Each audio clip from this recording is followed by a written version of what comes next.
Good morning. I know many of you know me already, but if you don't, my name is Derek Wood, and I am speaking to you on behalf of the Visioning team.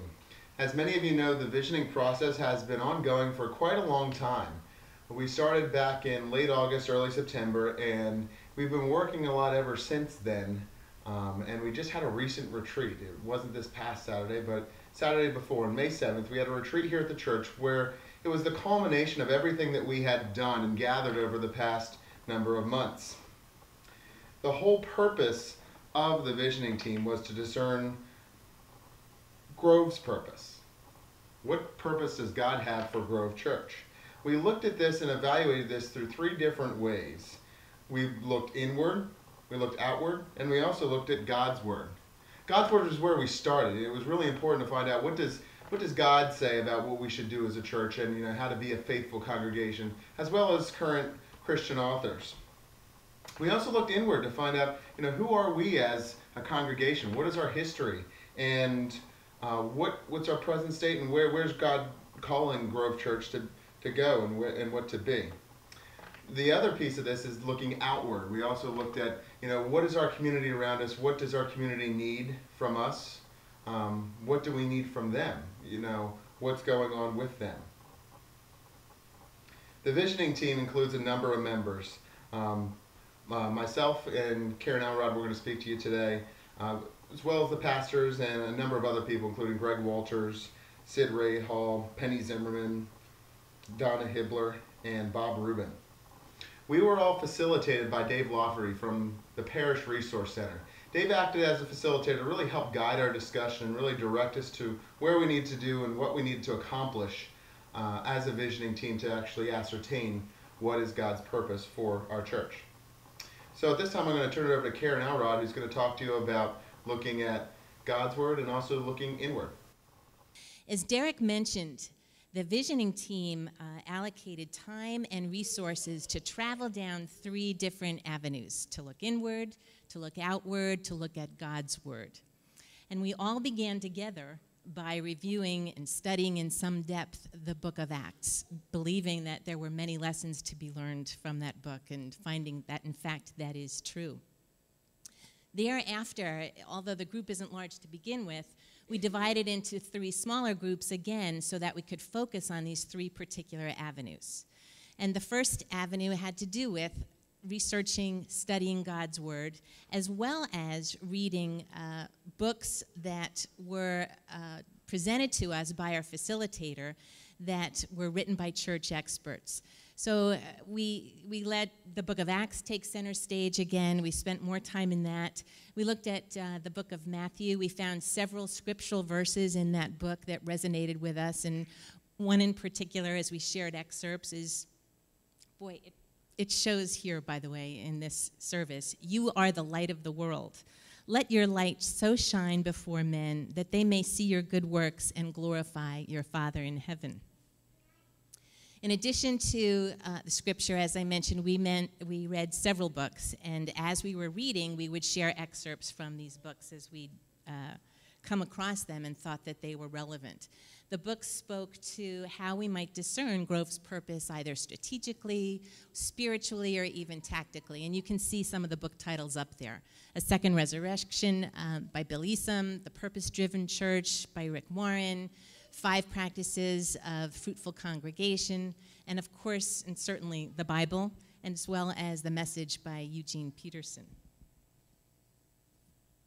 Thereafter, we realized that in addition to reading these books and looking at scripture, it was really important to take a moment, more than a moment, to look inward, to acknowledge what was going on inside our wonderful church. We wanted to honor our great history.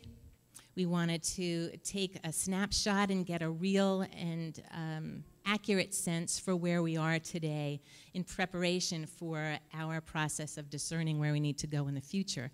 And that, of course, is where the congregation came in. We were so lucky to have over 120 people agree to participate in facilitated group discussions that were intended to give us a picture of where Grove is. And of course, since Grove is Christ's church, we called these facilitated discussions holy conversations. And in those conversations, 4 questions were asked, as you can see on the slide. The first, what brought you to Grove? A question whose answers sort of spoke to our historical perspective as a church and in terms of the priorities we brought. What keeps you at Grove? What helps you grow in your faith? Questions whose responses help us to get at that present-day snapshot, and certainly where is God calling Grove as we move toward the future. There was so much data that was pulled from these conversations. It was rich, it was incredible, and Derek compiled it all, and I mean mounds of it by question, and at some point it will be shared with all of you. But for today, we did want to give you a glimpse of some of the things we learned through the magic, again, of Derek and a program called Wordle. If you look at the slide up on the upper right is a series of words that were repeated most in response to the very first question that was posed, and that is, what brought you to Grove? The larger the font, the more times the word was repeated. In the second slide, that spoke to the second question of what keeps you at Grove. And again, you can see the words that were most frequently repeated. Question 3, the bottom left, what helps you grow in your faith? And the fourth question is, where is God calling Grove? That's Wordle. I'm going to turn it back to you. You know, many of you know that I'm a chemistry teacher, so it was really exciting for me to do this outward piece because it requires a lot of data analysis, and you know that's one of the reasons why I get up in the morning. You know, I really like crunching the numbers, and what we were looking with the outward piece is to find who is our community around us, what do they need, and so we completed some interviews with some community leaders, and we also did demographic data analysis, and that was available through website that the conference provided to us called Mission Insight. So we could really get down to the nitty-gritty details of who is around us based on census records and Experian research data. As you can see from this map has a lot of dots over it. Each one of those dots represents one of our congregants. So where is Grove Church located? This is where exactly we are located. Now, like I said before, the Mission Insight really provided us with a whole host of information, and I would love to be able to spend 3 hours and just go through all 47 slides of how all this stuff fits together. But in the interest of time, I'm just going to kind of share with you some of the broad things that we looked at as a visioning team. We really focused on a 3-mile radius of Grove Church, and a 3-mile radius is about 27 square miles. And it really houses about 60% of our congregation. So about 60% live within 10 minutes of Grove Church. We were also able to look at things such as what phases of life are currently experiencing growth. So are there certain age groups that are increasing? Are there certain age groups that are declining? Again, all from U.S. Census records. We also you could find out information such as ethnicities, household income. You could also look at other things such as, you know, even down to specific neighborhoods. Where are people located? Where's our congregation? Where's the community? One thing we found was that Grove Church, believe it or not, reaches about 0.3% of the community around us on a weekly basis. 0.3%.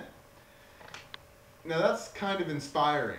In fact, that's very inspiring because, you know, the mission field isn't somewhere off in the distance, something that's kind of nebulous, like where is the mission field? The mission field is literally just across the street. We have 99.7% of 36,000 people around us that we haven't reached. And even if you go with a 5-mile radius that encompasses all of Westchester, and it's about 120,000, you know, we still have about 90% of our congregation in there. There's a number of people that haven't heard the good news of Jesus Christ. One other piece of our visioning process was the ministry audit. The ministry audit was something that was approached to Grove Church by the conference back in March, and they asked Pastor Jack to participate in this ministry audit by Bill Eason. So this year, last year at this time, you were filling out surveys and you were answering questions about, you know, how far do you live, those types of things. All that information was compiled by 21st Century Strategies, and the report was provided back in August. That was really one of the reasons why this visioning team was formed, so that we could really kind of digest this report that was provided to us. One thing that we found is that the report was slightly alarmist in nature and really need to be carefully considered and really scrutinized. So we looked both inward, outward, and at God's Word, and we found that the report was generally accurate to the pieces that were put forward. Now, I want to just reiterate that the ministry audit was merely just one piece of our visioning process. And the nice thing about it is that it provides us, with some of the strategic initiatives that if we want to move forward with our vision, this is how we would get there. Some of the aspects such as discipleship, the emphasis on worship and staffing, transformational outreach, those all seem to be especially relevant pieces. So what are our findings as a visioning team? We found that we really need to refocus our mission as a congregation, that we all need to live for Jesus in order to change lives. And we can do that through three pieces of our vision: discipleship, worship, and transformational outreach.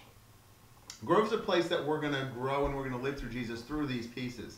Let me talk first about the discipleship. Discipleship is about growing in Jesus Christ. Whether you're somebody that is brand new to the faith and really doesn't know anything about it, whether you're someone who is currently struggling with the faith and not really sure of where you and God stand, or maybe you're somebody that's just in the faith, in which case we want to help you grow. So really providing some emphasis on helping you grow as a Christian, be disciples. We're called to be disciples of Jesus Christ, and this is how we start this disciple-making process. Worship was another piece of our vision. Worship, we were created by God in order to worship. We are God's creatures. You and I, we are made to worship. So we really need to place an emphasis on worship. Providing a diversity of worship opportunities and styles so that people can reach God and kind of authentically and almost natively interact with God. The final piece of this is transformational outreach. Transformational outreach is not just outreach, clothing the naked and providing food to the hungry. It's about doing that in the name of Jesus Christ. Whenever we do things like the Stop Hunger Now campaign, we're not doing that because we're perfect people or we're better people. We're doing it because God loves us and God loves them. And we are called to be the hands and feet of Jesus Christ and reach out in His name and provide for them. That's what transformational outreach is all about. So where do we go from here with this visioning process? We were just so excited after our retreat on May 7th that we just wanted to share this information with you. So that's why we put together this presentation today. We're going to put together a full visioning report that we'll put out to the congregation and also to the ministry council for them to evaluate. Our strategic initiatives that we draft around our vision will allow us to accomplish our mission here as a church. And I should also iterate that the visioning process does not end here. This is merely the beginning. God will continue to lead us and redirect us to be faithful to His purpose for Grove Church. On behalf of the visioning team, I really want to thank you for allowing us the opportunity to talk to you here today. Thanks. Thank the persons that I had invited to be a part of this visioning team for the hard work that they did. They put in many hours and a lot of time to pull this all together, and it just impresses upon me, and I hope impresses upon you, just how important visioning is in the life of the church. Chris just told me not to do this, and that's why I'm going to do it. 5 years ago, I laid out a vision for Grove Church, and it included about 6 or 7 points. Where did that vision go? Absolutely nowhere. And the reason it went nowhere was because it had no foundation. It was my vision without any buy-in from anyone else. That cannot happen again.